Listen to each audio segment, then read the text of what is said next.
Okay, let's get this out of the way. Ha ha ha, card games on motorcycles. Wow, that's so cringe, bro. Look at them trying to make children card games epic. Okay, we done? Because for those of you cultured like me who actually watch this show, you know 5D's is the best of the 4 Kids Yu-Gi-Oh! Trilogy, I guess. And yes, even better than the original. Because unlike that last show we saw, you can tell from the beginning, this shit was planned. Every episode matters, every character matters, every little piece of backstory and lore actually comes back and is paid off by the end of it. It's not perfect, obviously everything has its issues, but in my opinion, 5D's is one of the best anime I've ever seen. The first season. Oh, you thought I meant the whole series? Oh, no. This show goes downhill and then kind of uphill again and then a little bit mid. It's all over the place, but the first season is peak of anime card games. Before we get into it, why bikes? Well, if you remember, GX was not that great, and it was not that successful either. Sure, cards were still selling, but viewership of the anime was nowhere near the OG. And since more people seem to respond to the last 2 seasons of GX, the production, I assume, figured they should make Yu-Gi-Oh! More mature, more gritty, so play card games on motorcycles. Not just that, many other things were done to help the show appeal more to an older audience. Like, the characters are the oldest so far, either in their late teens or adults. Instead of a school, it's a futuristic, sort of cyberpunk city, and the tone is way more serious. Do all of these contribute to why I like the show? Not really, I just think it's well written. And I like the characters, so I want to talk about them, so let's not waste any more time, you satellites, and let's dig into the Synchro era of Yu-Gi-Oh! With the beginning of Yu-Gi-Oh! 5D's. 5D's Nut. The series begins in a shithole of a town called Satellite, where we meet our main character for this picture, Yusei Fudo. Currently resides in the Satellite with his friends who are helping him make a dual runner. That's the name of the bikes they use for the cards. And I'd say more, but I'll let these jobbers explain. I mean, if it weren't for Jack double-crossing Yus and stealing his ride, Yus would have been given that interview. Because Jack got all famous with Yus's runner, all the fame, fortune, and glory of Jack's now. So I'm not gonna tell you any of these guys' names. They really do not matter. But whatever your name is, stop taking my job, okay? It's my job to recap the children's anime. It's the only skill I have. Watch how Pro does it, okay? So yeah, for reasons unknown right now, a famous pro duelist, Jack Atlas, a master of Faster, some time ago stole Yusei's dual runner as well as his ace card. And Yusei is making a runner to head to the neighboring city, New Domino, where Jack is, to settle the score. The reason he can't go through customs is, well, it's a cyberpunk world written by Japanese people, so spoilers, there's some severe classism going on here. To help Yusei, another friend, Rally, has a super special awesome acceleration chip for Yusei's runner. Jobbers think he stole such a primo chip, but Yusei trusts Rally. He says he would never do that. And that trust is tested when the 5-0 show up. Sector Security, the police force for Satellite and New Domino City. So Yusei distracts the coppers while his friends escape. Leading this manhunt is Officer Tetsu Trudge, who, yes, you attentive Yu-Gi-Oh fans might be thinking, huh, he looks kind of familiar for some reason. That's cause this is the same design used in the very first episode of the Toei anime as Tetsu Ushio, the first antagonist Yugi ever faced. In fact, Trudge is kind of an Easter egg type of character that appears in some form in every Yu-Gi-Oh series. See if you can spot them all. The most prominent one being his appearance here as Officer Tetsu Trudge, who seems to have some beef with Yusei. And making sure this time he can't escape the law, Trudge forces Yusei into a turbo duel. And this is where we're introduced to new mechanics that each series will attempt to do. One is an anime exclusive way of dueling, this being turbo duels, the card games on motorcycles thing. There's really no difference to a regular duel besides special rules that come up in the latter half of the show. The main thing is duels have access to cards affected by their speed counters that increase as turns pass and go down as you take damage. It's relevant sometimes, but I don't recap duels, so you don't have to remember it. The other thing the next couple series are going to introduce are new summoning mechanics. This one is synchro summoning, which Yusei demonstrates for us by using a tuner monster and any other non-tuner monster. And then with some basic math, any card game player's worst enemy, you can combine them into a stronger synchro monster. Now I tune my junk synchron with my speed warrior to synchro summon Junk Warrior. Let's rev it up!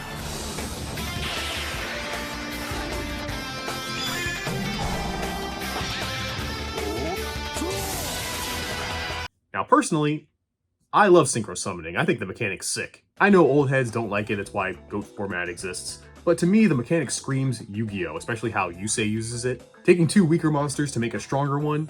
My deck has no pathetic cards, you see? Like, the mechanic is cool, okay? It's not my fault Konami sucks at their job and just keeps printing cards to make the summoning mechanic itself broken. It could have been balanced, but why not just combo off with one card? That's all you need, right? Anyways, adding to those themes of no pathetic cards like typical with Yu-Gi-Oh! We're going on to the superheroes, as Yusei has junk cards, cards that were seen as useless or bad and abandoned, but Yusei uses them together to win. Synchro summoning Junk Warrior, beating Trudge and escaping the showers. You mentioned earlier how you wanted to teach me a lesson. Well, how about I leave you with this? Don't underestimate us satellites or our decks, because what you see as weakness is what truly makes us strong. Spoilers for later, I like Yusei, I think he's a cool protagonist, but he's also kind of a dork. More on that later. As we go into the second episode, which is kind of a nothing one, it's more set up for later, as the main conflict is Yusei dueling this guy who never shows up again. And we see one of the reasons I love Yusei, that despite having a cool aura and looking more mature, he's a friendship weenie. You thought Yugi Moto was the most friendship speech spouting motherfucker you've ever seen? You've clearly never seen Yusei Fudo. Don't duel him, Yusei. He's just a bully. And bullies never learn, unless you stand up to them. Was into that. What a nerd. I love him. Can't believe he's the same guy who played Tristan. We do get some exposition, like a flashback shows Jack beating Yusei. Don't get used to that. Yusei losing, I mean. Showing a bit more of their past together. Also, the people in the satellite are basically forced to work by powering factories and facilities, all used to help power New Domino City. As well as we see Trudge, after losing to Yusei, gets one last chance from his boss with a new deck. We also learn Yusei's plan to get into the city. A trash chute in the sewer that's usually flooded with trash at all times. Except once a month at midnight, it goes down for maintenance, where a hatch opens up that leads to the city. And Yusei will use that to make it in, find Jack, and get his ace monster, the Stardust Dragon, back from him. And that day comes as Yusei prepares for his escape attempt, with Rally giving Yusei his Turbo Booster card for luck. All is fine at first, but Yusei is intercepted by Trudge once again, who forces him into a Turbo Duel.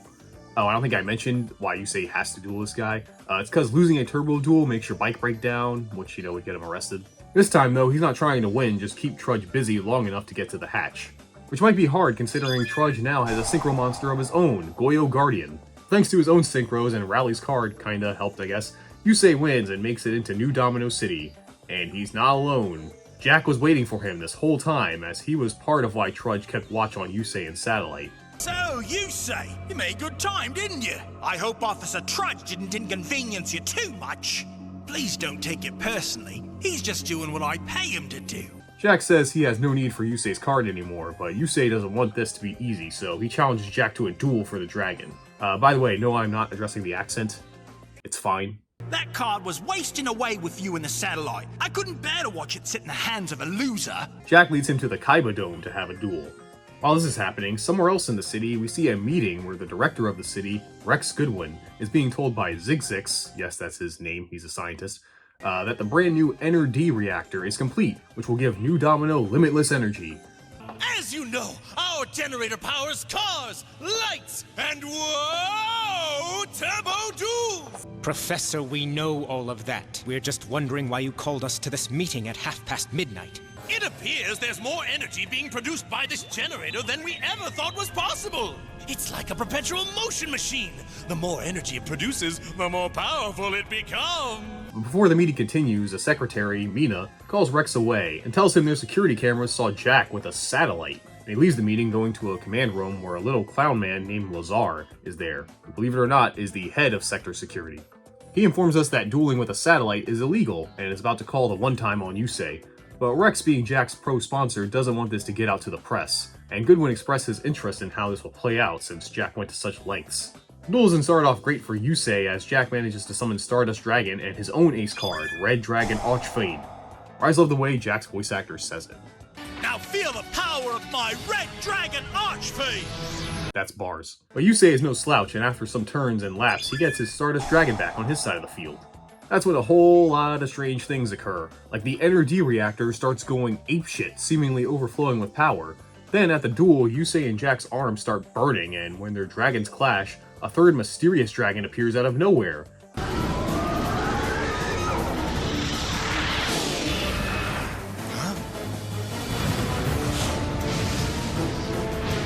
What is that?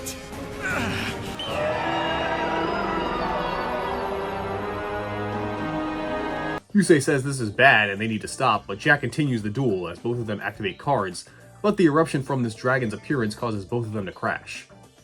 It burns! Huh?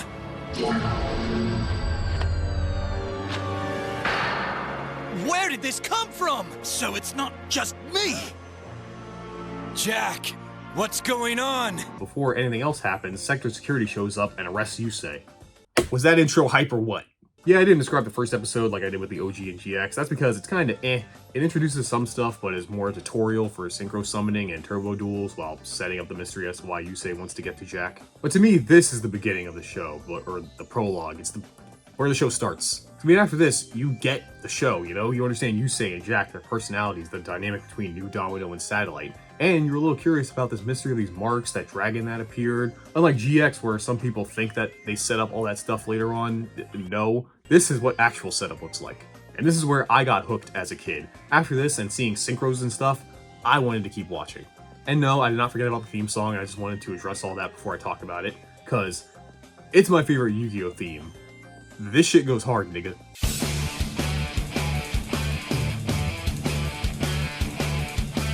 For one, it has lyrics that actually tie into the main themes and story of the show. Not that chilling out with the crew in the schoolyard wasn't accurate, but this more so. Going fast makes me feel alive. My heart beats in hyperdrive. Not to mention the melody, how it goes from this harsh rock song to a calmer song in an instant. It's so good. Running side by side, it's a blur. As I go by, I can hear you breathing. I can see you coming. It sets a mood while still getting you hyped for some card games. It can fit when the episode is more serious or more goofy. It doesn't feel weirdly jarring like GX's theme in all of Season 3 and 4. Yes, I listened to it while watching Season 4, I have a problem. This theme song though is everything you could ask for. 10 out of 10 theme, listen to it on your own time, trust me, it's great. This just itself into our lives.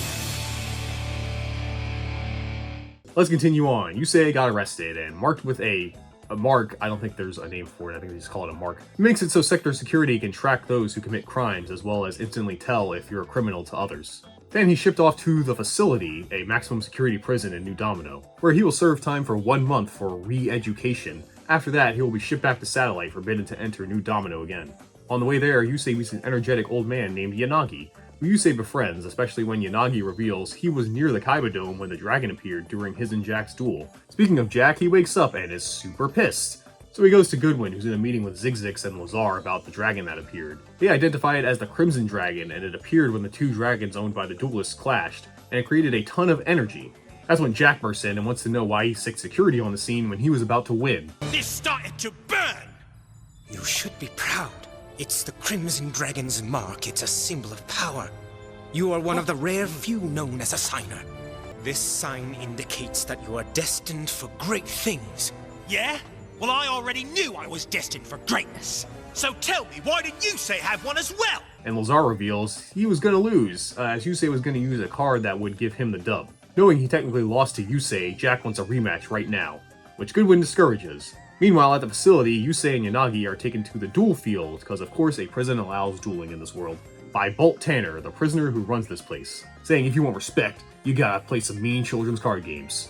Yanagi goes first and uses his special deck of ancient mysterious artifacts that all hurt him and make him lose as the prisoners laugh at him. When Yusei's turn comes, he asks Yanagi to use his deck because he says his grandpa's deck has no pathetic cards, Tanner. Yusei manages to win by using the cards in tandem with each other, making them busted. It doesn't matter, this duel is kinda whatever. Besides Tanner using Jirai Gumo, that's cool. And his whole backstory is he was a pro duelist who Jack beat, so he's now down bad and in jail. I mean, these guys do come back, but it's mostly just to have a duel during the whole exposition fest going on between Rex and Jack. As Rex takes Jack to a strange room and tells him the legend of the Signers. Goodwin is working with a secret organization called the Order of Iliaster, an organization that has existed for thousands of years. It is the power that gives everything in nature its inner essence and outward form. The universe, energy, mankind. Iliaster is the power flowing through all of these things, binding them together. So it's glue. You've sworn allegiance to magic glue. 5,000 years ago, ancient Inca people were under threat from a great evil and prayed to their gods for a savior, and they got one in the form of the Crimson Dragon. But the evil was not defeated, simply sealed away in the Nazca lines in Peru, and are set to come back any day now.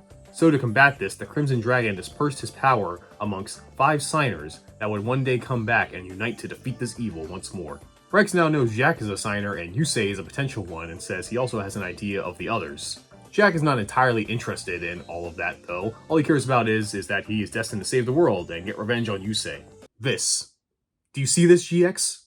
Why couldn't you do this? I love the fact that this creates its own mythos and lore using the Nazca lines and the Inca people. Instead of just using ancient Egypt and Shadow Realms again, you know, it's doing its own thing. This is great, I love it. It keeps the series fresh, and the threat and mysticism of the card game is still there. This time, instead of Duel Monsters being based on ancient Egyptian tablets, it's based on drawings and dirt.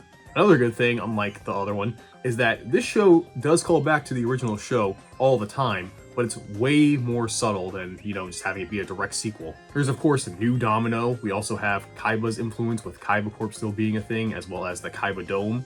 Not to mention the ace monsters of the old cast now appear on card art in the show, which makes total sense. Of course, in the future, they would make cards that reference the most legendary duelist cards. That's natural to me. This is exactly what I wanted in a sequel to Yu-Gi-Oh! Something that feels like it's paying homage to the original, but at the same time doing its own thing, keeping things fresh and making it feel like it's not just a copy. And none of you watched it because you thought you were too good for children's card games on bikes. You all sicken me. Back at the facility, having suspicions he's a signer, Goodwin has the warden, Armstrong, run tests on him, but they find nothing. On return to his cell, Yanagi tells Yusei the same legend Jack was told. Yanagi knows this after a trip in South America, telling Yusei he's destined to face a great evil with 4 other signers. Now wanting to confirm if Yusei is a signer himself, Goodwin pays a visit to the facility, giving a speech that's basically directed at Yusei about how crossing into New Domino is bad and can even harm his friends if he's not careful, wink wink. That's when he's moved to a new cell for the super bad inmates, along with Tanner and Yanagi, move done by Goodwin to make Yusei crack a bit. Armstrong, not liking Yusei or these new orders he has to watch if he's a signer, hatches a plan of his own. He frames Tanner for saying he snuck in dual contraband and is about to give him some police brutality, until Yusei steps in and Armstrong challenges him to a duel. If Yusei loses, he goes to the hole. Unfortunately, Yusei has no cards to duel with, as Armstrong confiscated Tanner and Yanagi's decks to make sure Yusei has to forfeit because he has no cards. Luckily for him, Yusei standing up for the inmates gains their respect, and he is able to make a deck of the inmates' favorite cards together that they all snuck in. Unfortunately, Armstrong still has the deck stacked his way, because when Yusei loses life points, he gets shocked, kind of like an underground duel. And it's supposed to also happen to Armstrong, but how unfortunate, his doesn't seem to work. Also, a security camera behind Yusei is being used so Armstrong knows everything in his hand. Things look bad until Alex, he's Yusei's new cellmate, he was going to escape with him before this happened. I forgot about him because he never shows up after this. But thanks to Yusei being a friendship weenie, he comes back and manages to turn on Armstrong's shock chain. What's more, Armstrong is fed bad info and gets Yusei's cards mixed up, so Yusei wins. But as we established, Armstrong is a piece of shit, so he's going to send all these satellites to the hole. Luckily, Goodwin was watching the whole time and does not like Armstrong disobeying him. So he's fired, and Yusei, Tanner, Yanagi, and Alex are all set free, to their confusion. But Yusei says it's probably to keep him in line, knowing they can always track him and his friends. Before parting ways, Yusei needs to get his duel runner back, so Tanner tells him to go find his friend Blister to help. And we see Goodwin is indeed watching Yusei for when his signer powers appear, as well as an old friend of Yusei's. He manages to make it to the bar Tanner told him about, where the bartender tells him where to meet Blister, as well as points out the men under Goodwin's payroll that are following him. On his way, Yusei is whisked away by a mysterious biker. What's more, he jams the tracker implanted on Yusei thanks to his mark. This, of course, is Blister, who agrees to get Yusei's runner back. Turns out Yusei's runner is being stored in a warehouse of stolen contraband where sector security is crawling all over. So Blister makes Yusei a fake ID to get him in as a janitor at nighttime when everyone's gone. While waiting, Yusei sees a photo of Blister and some guy that he seems touchy about, so Yusei drops the subject. And while they may have ditched Goodwin's people, seems someone else has been keeping up with Yusei. The next day, with Yusei's disguise ready, Blister asks why he's risking so much when he just got out of lockup, and Yusei says it's for Nakama. So Blister explains his backstory. That long ago, he was a pro duelist and had a partner, but when their bike went out of control, his instincts made him dip out while his partner was injured. He's alive, but sent Blister the remains of one of their cards, and he thinks it's a reminder of what he did to him. He tells Yusei friendship is for pussies. At the end of the day, like he did, everyone looks out for themselves, and then Yusei says the only line a Yu-Gi-Oh protagonist should say in this situation. I don't care what he says about friendship. Friends are the most important thing a person can have. Without them, you're nothing. I just love how this is supposed to be the more mature Yu-Gi-Oh series. Yeah, we get lines like that. I love it. I love this nerd. Yusei successfully gets in and finds his runner, but uh-oh, Trudge is here, and he really has it out for Yusei now, especially after he gave him that scar on his face. Yusei manages to start his runner, but Trudge gives chase, forcing him into a turbo duel. Yusei, not wanting to entertain this, just tries to escape, but the other security officers seal him in. But luckily, Blister arrives to help Yusei navigate through the facility, while Yusei gives him all the friendship speeches, honestly. You're wrong. You're just too angry with yourself to see the truth. Blister, can't you see that your friend Arrow never wanted to hurt you? Sometimes friends do some stupid things, huh? I'm planning on winning this duel, Blister, and your friendship's gonna make it all possible. He gave you that card as a symbol of your friendship, and no matter what roads your two lives might have taken since that day, he's still your friend. And man, watch this Turbo duel. It's so fucking stupid and awesome. There's a part where Yusei and Trudge duel while falling down an elevator shaft, and somehow don't explode when they land, continuing on as if nothing happened. That is so over the top and dumb. How can you not love that? Why would you think this is stupid? Stupid awesome. Anyway, thanks to Blister, Yusei is able to win the duel and escape, but crashes as he makes it out of the warehouse, into some alleyway where he's found by two kids. Who are you? We found you in the alley downstairs. You wrecked your bike. You wouldn't wake up, so we brought you up here. You're heavy. My name's Leonard, but please call me Leo. This is my sister Luna. We're twins, in case you couldn't tell. Okay, I do love this series. Like I said before, it ain't perfect. There are some things I don't like. Exhibit A and B, Leo and Luna, two new major characters, and I do not like them. I think they're both kind of underutilized and get shafted way later on, and I find Leo, specifically, to be annoying, like his voice. Both of them being twins are voiced by the same person, Cassandra Morris, who you may remember as Yubel in GX. And I don't know what it is, something about the way she does this scrappy boy voice mixed with the speed grates on my ears. And since Morphtronics cell phone's in attack mode, it dials and randomly stops somewhere between 1 and 6. Then I take that number and flip over the same number of cards. Luna's a different problem that you'll see with time. Anyway, the twins found Yusei and brought him in, which seems stupid bringing a branded criminal into their house, but Luna has the ability to see dual spirits. Yep, this is a reoccurring power in the series. And Yusei's deck says he's cool. And if you're wondering, their parents are super busy and are barely ever home, so that's why they're able to harbor a fugitive at their house. Another problem, Yusei from that crash has amnesia, and seeing he's a duelist, Leo wonders if he will be participating in the Fortune Cup, a special invitational-only tournament where the winner gets to duel the top duelist, Jack Atlas, in an exhibition match. Luna, for some reason, was invited, but she's not a duelist, so being twins, Leo plans to take her place. To practice and to trigger his memories, Leo suggests a duel between him and Yusei, and he accepts. I also love how the VA, Greg Abby by the way, we all know as the main man Tristan, because he has amnesia, when Yusei does his catchphrases and stuff, he says them so nonchalantly. Now I'm going to rev it up with one of my favorites, Nitro Warrior. Yusei beats Leo easily and does get all of his memories back. And after thanking the kids by fixing their duel discs, which were way too big for them, he leaves in the middle of the night knowing they shouldn't be involved with him. On his way out, Trudge has been waiting for him this whole time, but before we get another duel, Lazar appears, outranking Trudge, telling him to shove off, because he's here for Yusei to deliver an invitation to the Fortune Cup. An invitation he can't refuse, because along with it is a picture of his satellite friends. So if he doesn't show, who knows, bad things happen all the time in the slums if you catch the clowns meeting. The next day, Blister hides Yusei at one of his safe houses until the tournament, and Yusei informs him how Goodwin is holding his friends for ransom to participate, and Blister says he'll go look into it. Meanwhile, Leo and Luna wake up and find Yusei is gone, but he modded their duel discs. That's when Leo's friend Dexter, this nerd, he's also not that important, contacts them saying him and Leo need to go now to some seedy part of town to find someone called the Black Rose Witch. Meanwhile, this Fortune Cup is secretly a way to find the other signers, as he has invited people he thinks are potential signers, and these duels will bring out the mark.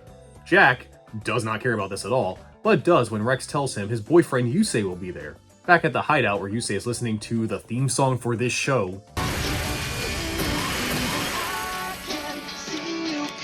See, 4Kids can be awesome sometimes. Tanner and Yanagi show up to visit, and so does Jack. Yusei accuses Jack of helping Goodwin by selling out their friends, but Jack says he has no idea what Yusei is talking about. He's here to give Yusei back his Stardust Dragon, saying he'll need it if he wants any chance of beating him in the finals, and leaves. To help Yusei prepare, his group heads to some shady alley for some dueling, where he runs into Leo and his nerd friend Dexter, who are there to find an urban legend, a dueling witch, because when you duel her, you actually get hurt by the monster she uses. And their info is right, the person known as the Black Rose Witch shows up with her own dragon card. What the hell is that? Oh shit, I know what that is. It's the waifu detector. That only goes off when peak wife material has shown up. Surprisingly, the witch reacts to Yusei's mark and seems to have one of her own, and then uses her powers to disappear. Your arm! You also have a mark! Well, that was cool. The day of the Fortune Cup arrives, hooray, as we get the big tournament arc. Again, see, an anime about children's card games, and it starts with a tournament arc. That's what you should do. Yusei and Leo, disguised as Luna, head to the main stage to participate, and we see the other 6 invited duelists: Greiger, Shira, Sir Ransborg, Professor Frank, Commander Koda, and Akiza Izinski. Taya, Alexis, those are girls, who cares about them? I'm talking about a woman. Akiza is definitely one of my favorite Yu-Gi-Oh girls, and by the end of this, you will think so too. Despite 4 kids nerfing her natural charms, if you know what I mean. When Yusei comes out though, seeing his branded mark, everyone instantly turns on him for being a criminal. But Greiger steps up and gives a speech calling everyone shallow for judging him based on a mark, and not on his ability to play children's card games. Ah, what a great guy this Greiger. Well, he sort of is, as we immediately find out that everyone, pretty much who isn't Yusei, Leo, or Akiza, is a plant working for Goodwin, sent in to help draw out the powers of the signers by pushing them to their limits. And the first match is Greiger versus Leo as Luna. Leo unfortunately sucks, and he loses. Yeah, that's pretty much all that happened there. Zigzix is monitoring the NRD reactor to see signs of a signer, and says while Leo Luna didn't have a reaction, there was a reaction from the crowd. Next is Akiza dueling, who has kind of an attitude problem. I think it's cute. She duels Sir Ransborg, professional LARPer, also working for Goodwin. And during the duel, Akiza summons her ace monster, Black Rose Dragon, who, like Jack's VA, has a very unique way of saying it. Now I summon to the field Black Rose Dragon! Then something weird happens. The stadium starts getting destroyed. Like, for real, this isn't hologram technology. And that's when everyone realizes Akiza is the urban legend they've all been hearing about, the Black Rose Witch, as she uses her powers to win the duel. But this turns everyone in the audience against her, instantly hating her. Then we see some weirdo off in the corner watching Akiza, saying he's very happy with this outcome. Last one to confirm is Yusei, who is having a turbo duel against Shira. Huh? Surprise, surprise! Didn't expect to see me out here, did ya? Oh, right, I forgot about this guy. Hunter Pace, again, I forgot to mention him, he's so inconsequential. Now look, I know at the beginning I said like almost every character matters, but come on. Every story's gotta have some jobbers, you know? So this guy dueled Jack in an episode a while back and lost badly, ruining his career. So he's back here to duel Yusei so he can win the tournament to get to Jack, stealing Shira's threads as a disguise.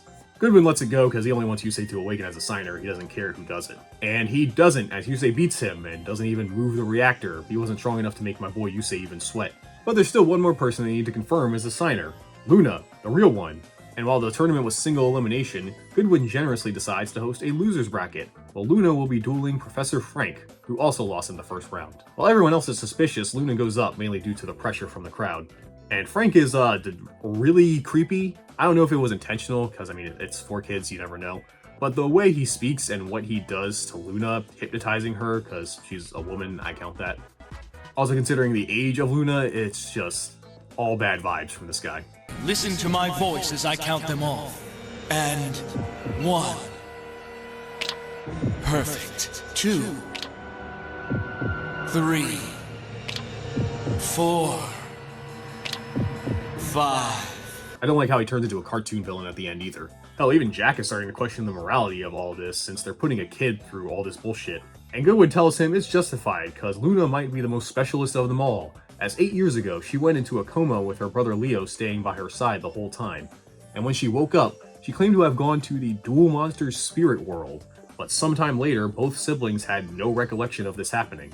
So they're using Frankie's hypnotizing to transport her to Duel Monster's spirit land, where Luna remembers everything. She did come here years ago and met the ancient fairy dragon, who said that dark ones will come and try to destroy this land, and her world, and needs Luna to protect it by staying forever. But she heard Leo's voice calling out to her, which woke her up, and being so weak, she got scared thinking she couldn't protect them and blocked this out of her memory. Which sucks, because Ancient Fairy Dragon was right. Some evil bastard did show up and kinda killed everybody. This mysterious person has the Ancient Fairy Dragon card now. Then Frankie, using his mind powers, enters Luna's mind palace, where they continue the duel, and Luna, with new courage, now not wanting to be scared and rely on others so she can save the spirits, doesn't win but manages to tie the duel, ending it, but getting hurt in the process, along with Leo because they have this whole psychic link thing going on sometimes. And the duel ends with Yusei carrying Luna out the stadium, seeing that she also has a signer mark. And there's really no reason to host the other losers bracket because all the signers made it out, so that's the end of the first day of the Fortune Cup. And we see the top 4, it will be Akiza versus Commander Koda, and Yusei versus Greiger. Leo, hearing Greiger has a special duel runner no one's ever seen before, sneaks off to maybe find out about it to give Yusei an advantage. but he gets trapped in the garage with Greiger's runner where he's found and brought back to Yusei. Meanwhile, we see Blister has arrived in the satellite to save Yusei's friends, but find their usual spot to be ransacked and them nowhere to be found, with Blister informing Yusei about this.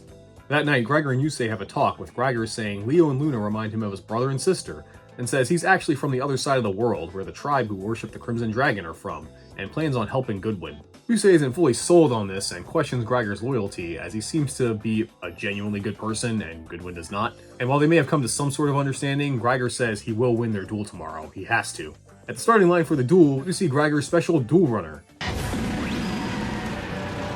Will you look at that? It's the most incredible duel runner I've ever seen! It's a whopper of a chopper! It's the wheels with appeal! Ladies and gentlemen, it's Greiger and his beast! Wow, Greiger's penis must be huge. The duel is not great for our boy, as Greiger overwhelms Yusei with immense aggression, but Yusei is able to win with the card Armory Arm, which he doesn't explain what it does. I noticed he just kind of uses it and wins. It's a Flame Wingman-like effect. But that's not the end, because despite losing, Greiger suddenly takes control of the audio and visuals in the ring, and exposes Goodwin, revealing he's responsible for destroying his village years ago, as there was a prototype NRD reactor there that went haywire and exploded, destroying his village. And he came here under the guise of helping Goodwin to get his revenge, which he tries to by crashing his runner into the box Goodwin is at. But Yusei stops him by crashing their bikes in midair. But a spike comes off and flies at Goodwin, and to Jack's surprise, Goodwin catches it and shows his left arm is mechanical. He's the Full Metal Duelist? Greiger grabs Yusei asking why he stopped him, with Yusei saying he'd be no better than Goodwin by using violence. Greiger gets arrested, and Goodwin somehow turns everyone on his side since he just survived an assassination attempt. Honestly, how the world is today, I totally believe this would happen. That weird guy who was watching Akiza earlier agrees, saying he's impressed by Goodwin's sliminess. Goodwin explains to Jack that he lost his arm in an accident. No more questions on that, I guess. That's when the weirdo, who Akiza calls Sayer, convinces her to go out without her mask, and that she's hidden behind it for too long, and it's time to show the world the real her. And she's dueling Koda, the duel profiler, a guy who does all the research on his opponent and exposes them, and he studied up on my wife without my permission. Then we get some of her backstory that 3 years ago she went to Duel Academy, and she hurt Koda himself by using her powers. Yes, it's implied that it is the same Duel Academy from GX, it's just in the future, but this is just a dumb dub thing, them trying to link the two shows more than they are. I don't get why. Also, that Koda is the one that she hurt, that's a dub exclusive thing too, but that doesn't really matter. What's important is that after that incident, everyone began avoiding her as a freak, and at one point she apparently lost control that she hurt her own parents, causing even them to abandon her, and she ran away. That's when she donned the Black Rose Witch Stick, hurting the people who call her a monster, and that's when Sayer found her, who is the leader of the Arcadia movement, who according to Lazar are a secret society of psychic duelists. Being exposed in 4K like this does not make Akiza happy, and she lets loose, practically destroying most of the stadium, but she wins the duel at least, while not really making any friends. Tanner with Yusei watching this says he's in for it in the finals if he's gotta face that. And the two do meet shortly after the duel as Yusei tries to get some answers on what she knows about the marks, but she just says she hates them and it's only brought nothing but bad things for her. That's when Sayer arrives and takes her away, to be healed in their Ghost in the Shell tank or whatever, where Sayer talking to her reveals why Akiza is here, that by her winning the tournament and beating Jack, everyone will see that all psychics, especially her, are to be revered instead of feared, as everyone will see them as the next evolution of humans sent from the gods. And Akiza is going along with all this mainly to have some sense of belonging, she doesn't really care. Yeah, Sayer is basically a lamer Magneto. A much lamer Magneto. Later though, we begin the finals of the tournament, with Yusei versus Akiza. And everyone in the crowd is pretty much behind Yusei now, wanting Akiza gone, despite them still not respecting him because he's, you know. But Yusei has his own agenda in this duel, as Akiza using her powers attacks Yusei relentlessly, even seeming like she's enjoying his pain. And Yusei keeps bringing this up during their duel, with her rejecting that idea that she does enjoy it. I don't even think she cares about winning. There's something else driving her. I know the world has been cruel to you because of the mark you have, Akiza, but you have to realize that retaliating won't do anybody any good. She's acting like the villain, but he can tell she really doesn't want to be doing this. So to get through to her through their bond as signers, he summons his Stardust Dragon for the first time, something he was saving for Jack. And this gets through to her as she explains she wears the mask with this persona because she didn't want to truly accept she's a sadist. Hey, I'm into it, girl. So to her, the Black Rose was the one hurting the people, not her. Until Sayer showed up and told her, no, you should hurt people, that's cool, and let them know it's you, embrace the dark side. And hearing someone accept her for who she is and all her powers, she decided she doesn't need to think for herself. She just wants to live and be accepted, so she only listens to Sayer and thinks everything will work out if she does that. Yusei tells her, girl, be more independent, start a business or something, don't listen to the obvious creepy guy. Akiza, not wanting to accept this reality, goes apeshit. So much all 4 signer marks, Jack, Luna, Yusei, and Akiza's, start glowing, resonating with each other, as it's splitting the pain Akiza is feeling between all of them. Yusei one last time tells her to start loving herself and who she is instead of letting someone else tell her things. She continues to reject this, but Yusei points out the metaphor that while wearing the mask she may be tough and scary, but when it falls off, she's crying. Before he can get to her, as the audience berates her more, Sayer quickly comes in and takes her away, as Yusei goes to face Jack. Okay, are you seeing why this show is so good? I have to keep stopping to tell you, because I feel like you're not actually getting it.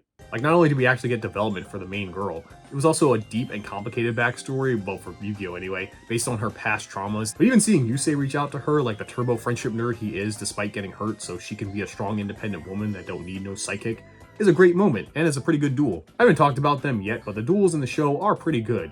Whether they are like the ones in the facility where Yusei using cards from randos to win, but the best part is like a good fight in a shonen anime, they're more about ideals than the actual cards. Like, I'm not watching the duel just to see the duel monsters, I'm watching to see the people's clashing ideals come to a head, and then the person who's right wins. That's kind of how this works. Almost every duel so far too has had a purpose. Almost none of them, well maybe one, felt like filler. They were all necessary. And yeah, this isn't even the full of Akiza's story, we get more later, and it's great, I love her, she is best girl because of it. It's sad, I just want to give her a hug, man. Because of her past, not because of any other reason. But man, we've talked quite a while, haven't we? And we finally made it to the finale of the Fortune Cup arc, where we have the rematch of the century, Yusei versus Jack. For that though, the signer marks on everyone, unlike before, don't disappear, they stay tattooed on their arms. Knowing things could get bad, Yusei tells his friends to leave before Goodwin tries something. Which he does, because Lazar shows up telling them if they leave, Yusei's satellite friends wouldn't like that. Yusei decides to go have a chat with Goodwin about all this, even beating up his security guards. Damn, my man can kick some ass when he needs to. Gets into Goodwin's box where Trudge is there, trying to get Goodwin to call off the tourney because of all the shit that just happened with Akiza. But he refuses and gets dragged away when he tries to arrest Yusei again. That's when Yusei wants to know, okay, what's all this about, revealing to Jack and Mina, who are there, about kidnapping his friends. But Jack speaks up, saying he realizes this is all a setup, showing his own mark to Yusei.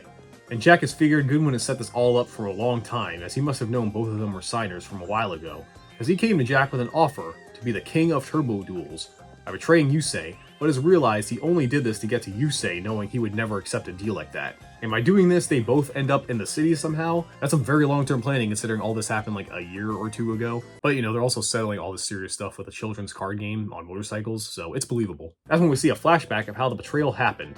Jack alone saving a younger Rally from some thugs who comments him and Yusei used to be good friends until something happened between them. That's when Lazar shows up and tells Jack about the pipeline Yusei used at the beginning to escape, and that Goodwin can make him a king if he brings his Red Dragon Archfiend and Stardust Dragon specifically.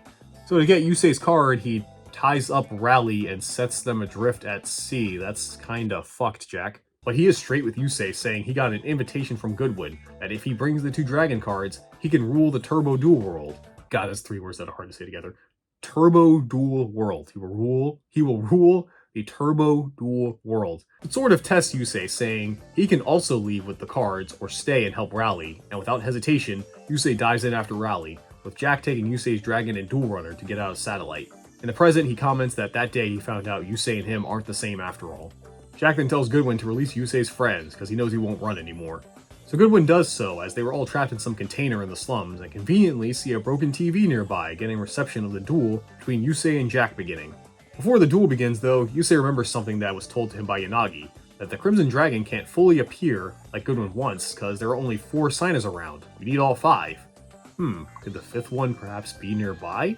Lazar comments about this too, with Goodwin subtly hinting he does know who the 5th signer is and has known for a long time, as the duel begins. And eventually does get to the point where they both summon their dragons, and some weird goings-on happen around the stadium. Yusei wants to call this off, but Jack wants to settle the score once and for all, as Goodwin reaches into a tank with an arm that has the 5th signer mark, and declares that he is the 5th signer. That's when suddenly Yusei and Jack are transported to some weird dimension, with Luna and Akiza being transported there too.